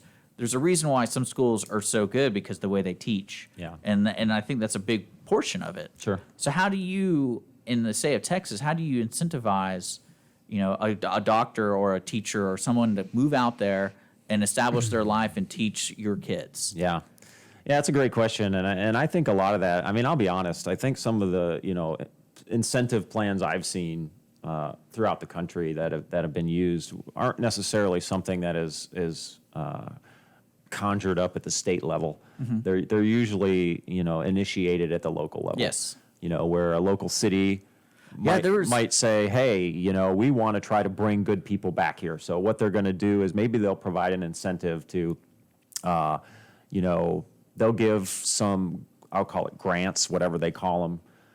They'll give a grant and they'll pick, X number of students in X number of different arenas of discipline, whether it's, engineering, whatever it is. And, those kids will go off to college, wherever they go to college, doesn't really matter. But the deal they make is that the city will pay for their college education, so they'll have no debt when they get done with college. And the payback is you have to move back to where you grew up. Yeah. And If you ever saw that show Northern Exposure, that's what it was all about. Right. And so those are types of incentive plans that you see that try to bring, good quality people back to a community, if it's a smaller community. But that's a timeline, though. That's a long time if you think about. But I mean, the bottom line is I don't think, that's another thing of today's day and age is everybody wants an instantaneous answer and they want an instantaneous result. And I live in reality, where a lot of things don't have instantaneous results. You have to put a program in place, and then you have to execute that program. And that program, in some cases, is going to take some time for that to work. But that's what you want it to do, because you want to build it and you want to grow it. And it's just like a business. You start a business, you want to build that business and grow that business. It's not like you open a business.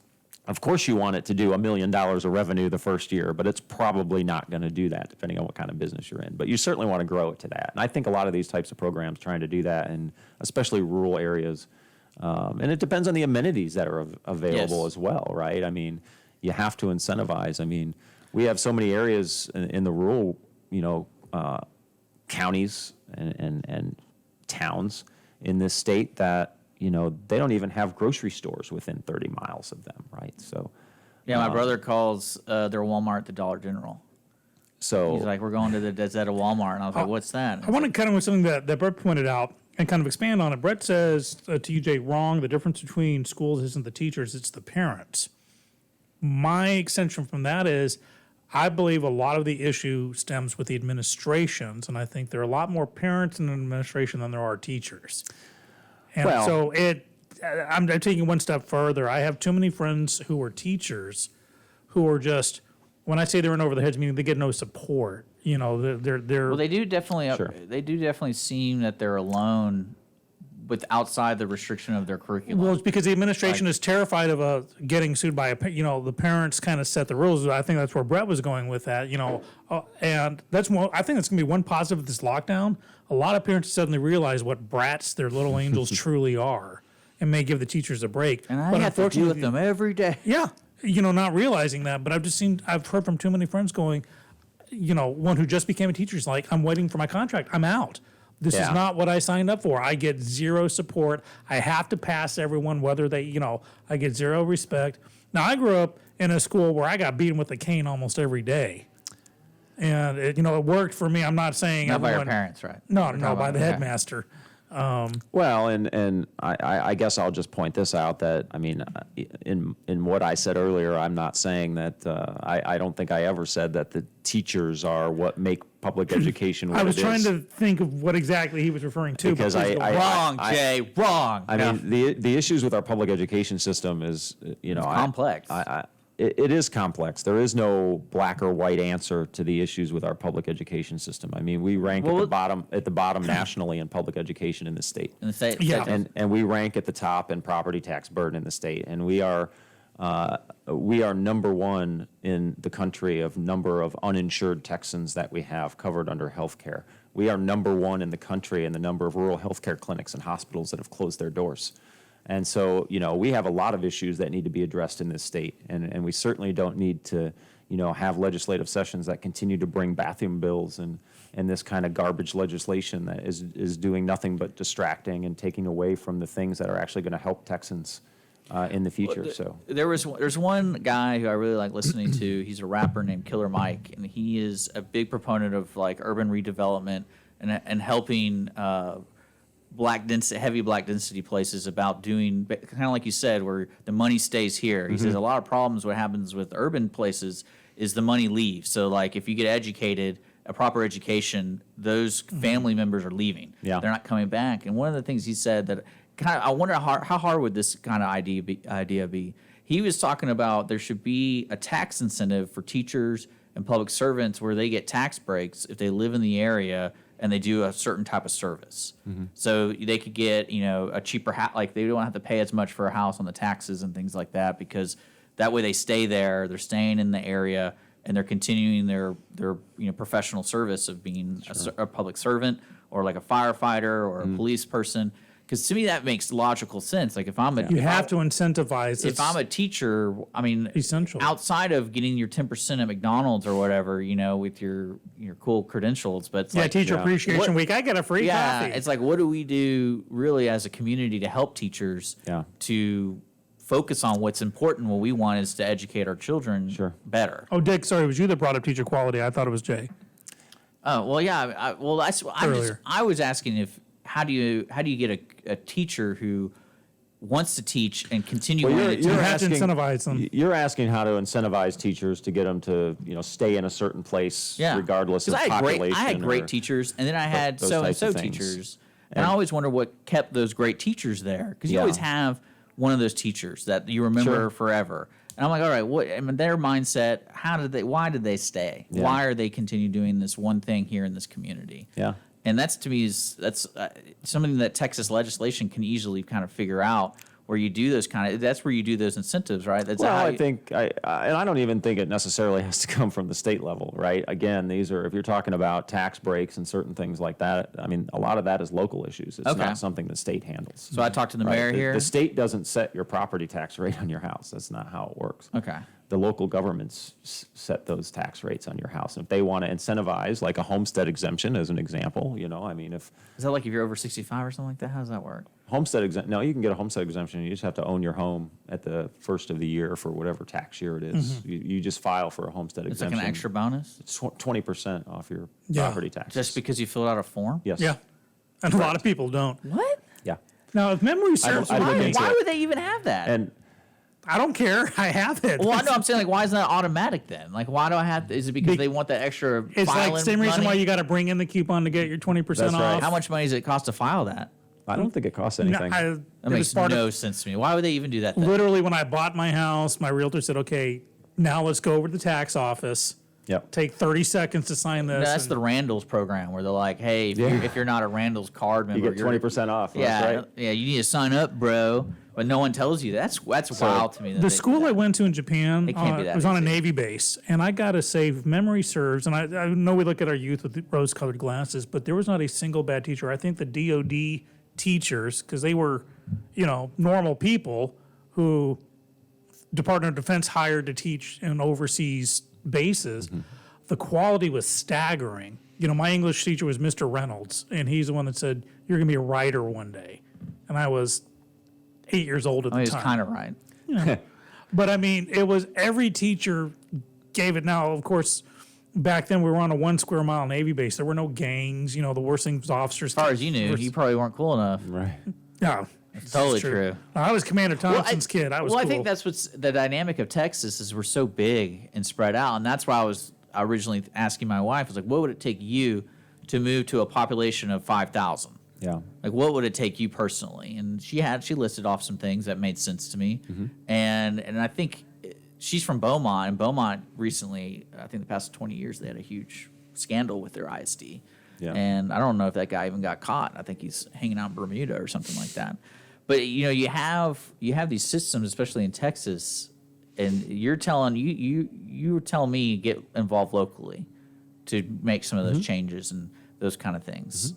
So, because that to me, like, that makes sense. If I really want to build a better community, your public servants need to be treated to the point where they're comfortable and they don't have to buy, things for their classrooms or that kind of stuff. Because that to me is just wild. But that's also, I think that's unique to each scenario. I think there's some schools out there that do provide that, or maybe your PTA Well, and or and I certainly, PTO, whatever it is. I certainly agree that, not only do you have to, do you want your school to have, quality teachers? I mean, I think you all want your kids to have a quality teacher that's teaching your kids in school.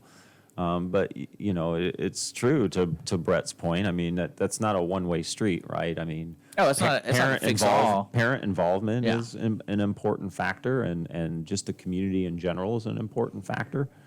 It's going to sound bad if I can just get in, or failing parent involvement, the complete absence of it, because it's the parents who just who just enough to say my child's an angel and then go away, expect the teacher to handle everything. I'd rather the parent does not care and leave it in the teacher's hands. Yeah, and and obviously, It sounds bad, I know. In an ideal world, that's what you want, right? I mean, you want parents that are involved, but not overly involved, and you want good quality teachers, and you want your community to support all of that. I mean, in an ideal world, that's what you want. But we live in reality, and in reality, there's a lot of parents out there. Some of them are single parents that they work just to try to put food on the table, and maybe they want to be involved, but there's no way they can be involved if they want to they want to pay the rent and put food on the table. Yeah, there's a lot of dynamics. A lot of those protocols were established back in the day when Ward went to work every day and June stayed home raising the, Wally. You're going to have,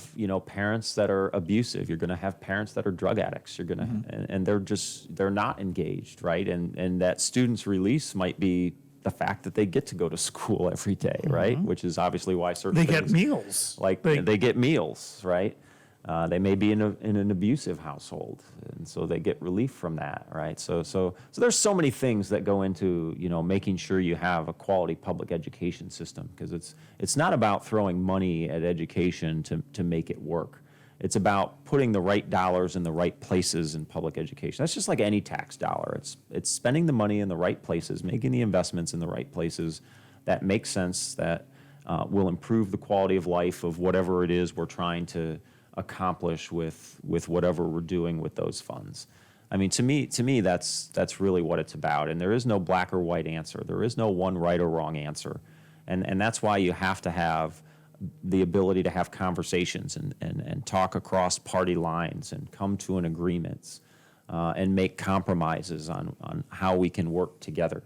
Because, it should never be my way or the highway. It should be what can we do to make it best for the majority of people that this is going to affect.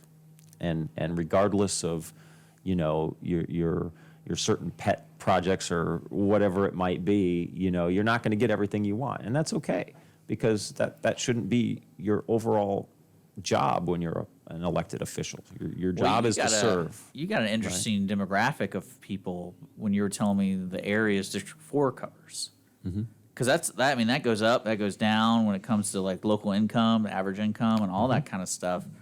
And when you run for that office, this particular office, are you representing the people in District 4, or is it more of District 4 people trust you to make the right decision when it comes to the overall Texas legislation? Well, it's just like any position, right? I mean, because I know like Kevin Brady works a lot in a sense of for this area. Like that's what that's the verbiage they use.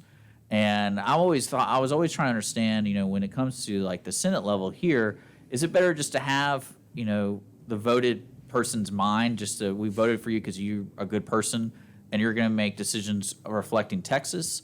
Or is it we voted for you because you're going to make decisions that help us, not our neighbor? Like, talking about. Well, I think, the answer to your question is that's a good question because it depends on how voters vote, right? I mean, it's certainly been my experience living in Texas that depending on where you live, people don't vote for people. They don't vote for candidates. They vote for the letter after your name. Oh, yeah. And that's all they care about. Right? Oh, for sure. So in their mind, they're voting for a letter, and that's in their mind, that is what I stand for, is that letter. That doesn't mean what that person that gets elected does is what you stand for, because you may not even know who that person is. You may not have ever met them. You might not even know them if you walked by them on the street, because you voted for the letter. You didn't look at what they stand for, what they do, and hold them accountable. You just take for granted that the letter is doing what you think the letter should be doing and not the person. And that's the unfortunate part of our politics, right? Because my take on running for an elected office, no matter what it is, whether it was county judge or whether it's Senate District 4 or any other thing that I would run for, it's if I get elected, I'm elected to represent everybody that lives in that district or that precinct or that county or whatever it is. And that doesn't mean I'm elected to represent the people I agree with politically. That means I'm elected to represent everybody. So it's my job to be able to sit and listen to an opposing view on something I may not disagree with, but it's my job to sit and listen with an open ear. And if they're presenting facts that could potentially change my mind, then so be it. And this is where you have to be able to separate facts from, this is how I feel and believe, but it's not necessarily true by the facts. So it's important to separate those two things, but it's also important to listen. And you're always going to get some benefit out of that because, then you can understand when you're trying to pass a piece of legislation, if you understand kind of what the feelings on both sides of your constituents are on where they stand on issues, then quite frankly, that should help the person that's representing them to be able to compromise on certain things, but maybe hold the ground on other things that, are maybe more important across the majority of people, no matter what side of the aisle they are on, when you're trying to, get legislation passed that's actually going to help people. Right. So, and that's my take. People call me all kinds of names just because of the letter after my name. Right. And a lot of people won't even listen to me because of the letter after my name. Well, it's unfortunate. With this primary season being the first without straight ticket voting, you think there's going to be a shift? Well, I think in this general election, it'll be interesting to see what happens. I'll be honest. I think over time it's going to make a difference. Because there's so few states. But there's going to be like a transition period. Oh, I think absolutely there will be. I think what you will see, I think you'll see it fairly immediately. I don't know if the results will change that much in who gets elected necessarily. But I think what you're going to see is on those down ballot races, and I'm not talking school boards and stuff, because we already see the difference in voting turnout numbers in those races, right? You've heard me laugh about in the mud district, the guy can't get three votes. But you're certainly going to see in the down ballot partisan races that there is going to be a difference in the vote totals of, the winners and losers, because inherently people are lazy. And if they have to go in and scroll through the whole ballot and click buttons next to people's names as opposed to walk in, click the box, walk out the door, you're going to find that people are not going to, because they're not going to do the research, So again, if they do that and they're not a researcher, they're just going to go hit the letter, right? They're going to, which one's the R? or which one's the D. I mean, that's what they're going to do, and they're not going to do research. Otherwise, they're going to know which one's at the top of the ticket they want to vote for, whether it's president and senator and maybe your congressman or whatever. And they'll fill those ones out, but then they'll leave the rest blank because you don't have to fill them all out, right? You don't have to cast a vote in those things. It's not a requirement. So I think we're going to see vote total differences. But I really think what's going to happen this year, to be honest with you, is I think when people go to the polls, they're going to be expecting to see that there's an R or a D box, and they don't know that it's gone. And then they're going to be yelling at the poll workers, where's my box? Wait, and then they're going to get mad, and then they're going to just go, they removed. I know they got rid of down ticket voting. The straight ticket voting. But did they remove what party you're affiliated with? No. He's just saying that the first thing you used to see was a Democrat or Republican, right? So you could either vote Democrat, and it would choose every Democrat on the ticket. I thought you meant even on the individual. I'd be like, that'd be awesome. No, let's do that. Those are all still there. That would make people in order to vote for them, you have to physically scroll through the entire ballot and go click the name. That's what I would do. The box next to everybody's name. What would happen? Just remove what would happen if we did? If we remove the R and D after people's names? Everyone's name, and then people have to do their research. Enter in as RD or I. Yeah, that's what I would do. That way, that would force people to figure it out. Because no one, I think it's fair to say, majority of people who are taking the time to vote, they don't have a complete 100% idea of everyone on the ballot, and even the propositions and everything. The majority of people do not. And that to me, I'm lucky to be here at the radio station where we're talking about constant things with people, and I'm kind of aware of who these people are and what they're doing, especially if they don't want to come in. I know where they're going to go. The trash. No, we try to get that information out, but also I think a lot of people that I'm realizing, especially at my age, I'm slowly understanding. I'm glad I talked today because when I buy a home, apparently I got to fill out a form to save me 20% or whatever. If your realtor doesn't tell you about that, you need a new realtor. Well, I mean, it's one of those things that people are at different points in their life. They don't really know what to expect going into the future, and especially with Holly and I talking about her going back to school, wanting to have children. I want to have 10 babies. So I was like, how are we going to figure this 10 baby thing out? And because I want to have a soccer team. That'd be awesome. No, I was kidding. But it's one of those things where people are voting at, especially if you're 18, they're going to be purely motivated by what social media and what group they're a part of. But I think as people get older, that's why that kind of urban myth is once you get older, you become a conservative kind of thing.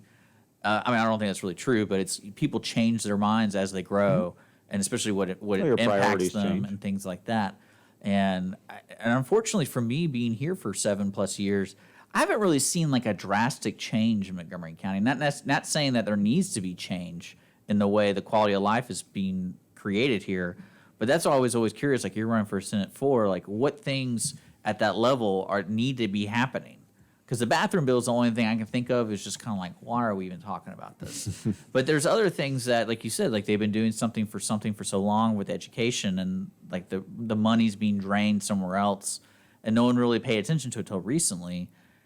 That's where I am going forward with a lot of the topics I want to hear from people is what's being brought to the table and things like that. So that's your challenge because you're going to go on your social media and talk about issues because you're going to try to commit to all these different demographics going from that huge line of towns you just said, getting that message across to them and then having the ability to understand it. Yeah.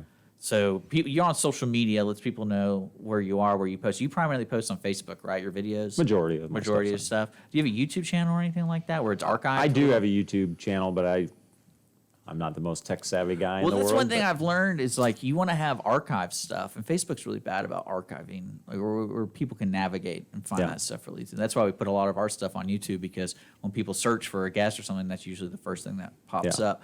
And we don't do it live there. We do Facebook Live because it's a lot easier to communicate with people live. But that's me your challenge. That's the way I see you trying to look at the landscape. How am I going to get people to pay attention to Jay Stittleburg and understand what I'm trying to do? Why do I need their vote instead of saying the D or the R or the I? And I think it's important to talk about, when it comes to that, it's important to talk about the issues that affect that area. Yeah. Right. And again, the issues that really affect Senate. I mean, these aren't the only issues that affect Senate District 4, but they're typically the top of the list of most of the people I talk to. Is public education and property taxes, right? tied together. But isn't property tax local though, like you said? So it is local, but the influence is public education, because public education is 50 to 60% of your property tax bill. So if your school district increases your taxes, that's a significant number that can increase in your overall property tax bill. And if the state government doesn't fund at a level that meets, then they make up for it by locally increasing your taxes because they're not getting it from the state, right? So they offset each other. So what money goes to the state right now from what? Sales tax. Sales tax. So anytime I buy anything from a store, sales tax goes to the state, and the state's like, what is that money used for? Anything they kind of want to? So that's the revenue that they generate for everything, for the budget. For everything, the whole budget. Correct. Okay. And typically things like fees, like is that the only income pay they got fees, is sales you tax? pay fees for everything, right? And there's different taxes that get charged at the state level, right? Gas taxes and those types of things, franchise taxes, all those types of taxes go to the state coffers, right? Yeah, because I always wondered. Your local property tax, your property tax you pay on your house, that's all local. That goes to your local taxing authorities. Is that Tammy who gets ours? So that goes to the school Dang, district. Tammy taking my tax Yeah, money. that goes to the school districts. It goes to the mud districts. It goes to the Lone Star Community College. Yeah. That's the things that your local property taxes go to. Those are not funds that go to the state. Those are funds that go to your local taxing authorities, the county, and those types of things. So those two things are intricately connected that way. That you cannot fix your property tax burden without fixing public education funding from the state level. And we have a healthcare issue in this state. And some areas see it more than others see it, right? And that's why some people are, have differing opinions on it, because, some people go, well, look where I live, but you go out to a rural area, it's very different. You have access to a hospital here very close. You go to a rural area, they might not have access to a hospital within a close proximity. Certainly not a trauma center. That's where you slip the local vet a little extra And yeah, $20. And so the state seriously needs to have a legitimate conversation about Medicaid expansion. We are one of very few states. There's only 14 states that have not expanded Medicaid, and When you say expanded, you mean like they changed the guidelines how you can apply for it? Through the Affordable Care Act, the states had the option to expand Medicaid. It's federal money that comes in, which is your money. It's your tax dollars that comes into the state. Now, why would you not want that? Well, Contingencies. So a majority of the reasons I can tell you, take this money, there are strings attached. there's the majority of it. Typically, there's a partisan conversations, right? Okay. But there's been several red states that have expanded Medicaid, and of course, at the beginning, it was all like, oh, it's going to cause the states to go broke, and they're going to have to file for bankruptcy, and this is going to be terrible for the states. And what we've actually seen in the states that have expanded Medicaid is their actual state revenues have actually increased because it insures more people. It provides funding to these rural healthcare Medicaid's clinics for and hospitals. a certain class of people, right? It is. Yeah, those of bad breeding. And it's typically those people. Well, no, really. Like, it's how do you typically- get on Medicaid? Medicaid is based on need. Typically poor people that can't afford health care insurance. So if you think about the fact that these people, in this state, it would be 1 million people that could get insurance almost instantaneously if we expanded Medicaid. Now, is this part of the... So think of those number of people that when they get sick and they go to the doctor, where do they go? They go to the emergency room. Yeah. Which has exorbitant fees. Oh, yeah. Right? Do they ever pay it? No. So now that burden of that cost goes on to everybody else because it gets paid for, believe me. So when it's expanded, are you saying that the relationship between Medicaid and the individual, or is it the Medicaid and the hospital? Like, you're saying that the million plus people can be on it can be more insured? people can apply for Medicaid and have Medicaid coverage for health care. So the individual applies for it. Okay, now I'm understanding. But now more people would be eligible to apply for it. And they would have coverage. And they would have coverage. So now you wouldn't have these people going to an emergency room for their normal general health care and not paying it because they can't afford it anyway, but they're not going to get turned away from an emergency room. Okay. To where now they can actually go to a doctor and it's going to be paid for. And now that decreases the burden of the amount of health care that goes on that's uncompensated, right? So there's a lot of factors that go into this. And those decreases in those uncompensated health care burdens actually overall benefits the state. And we've seen that time and time again in the 36 states that have already expanded Medicaid. So why we don't even entertain a conversation of it just boggles my mind. Well, I mean, it probably stems from that DNR kind of. Well, it's thing, very much so. it's part of Obamacare, and we don't want any part of it. That is usually the total conversation that goes along with it. Snake right? oil. So, and obviously the other thing that affects in a significant way Senate District 4 is flooding. Yes. Right. Oh, yeah, because So- those. I want a dam. I want a moat and a dam outside So- my You house. I'll vote we for got you to if be you can closing out promise the that. show pretty soon. So I want to let people know Jay Stittleburg, I put all his info, like Facebook and all that kind of stuff. You're going to be on the ballot in those areas for Texas Senate District 4. Yep. That's in November. So when you go Right, in. you are not part of the runoff that's happening in July. I am not. I do not have a runoff. Cool. So, yeah, because he's that Because that's good. happening in July. A lot of people know. So let people know they expect to see your name. And I really like the idea. I wonder what the steps it's going to be needed to take to remove the R and the D on the ballots. I think that would be awesome. Because I think that would be, why are we not doing that? I don't know. Let's find out. They do it at the city level. They do? Yeah. City Nonpartisan races. City elections are nonpartisan races. So the mayor and city council, there's no R's and D's. Well, next to name. okay, I know we're running out of time. But you could still, like, say there's the judges here, the county judge see it's nonpartisan, but could you still say you're a Republican?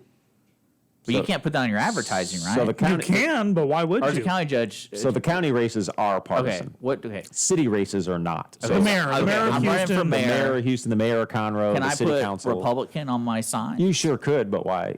Why? Because right off the bat, you'd be alienating a certain. I was just curious. amount of people. I was just curious. Yeah. Because I mean, that to me, I want to know. the steps. Usually that doesn't benefit too much in nonpartisan races. Yeah. Right? Because the whole point of nonpartisan races is people do want to actually hear what you have to say.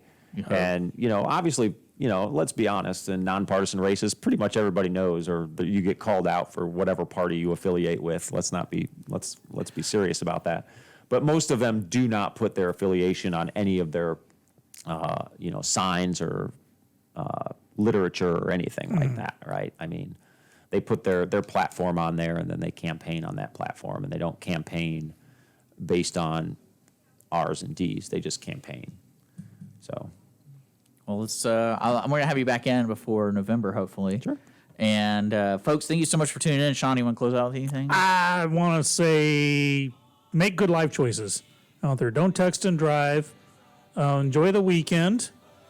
Keep your safety protocols going. Wear your masks. And I'll see you on Monday. Yeah, well, we have a full lineup next week, so we will be on Monday, Friday, and Wednesday. And then we're looking for more guests. So if you're interested, call, text 936-228-9368 or email us at dickandskippy@gmail.com. Thank you so much for tuning in. We'll be back on Monday.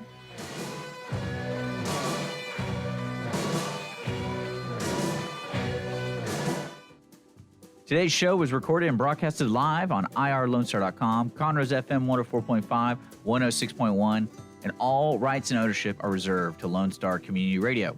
For more information regarding this program and Lone Star Community Radio, visit us online at irlonestar.com. Lone Star Community Radio is Montgomery County's community radio station, serving the community with local programming on TV, radio, and online. If you enjoyed today's program, please support us by sponsorship or starting your own show. Contact us today by phone or text at 936-666-1084 or email the station at lscrstudios@gmail.com.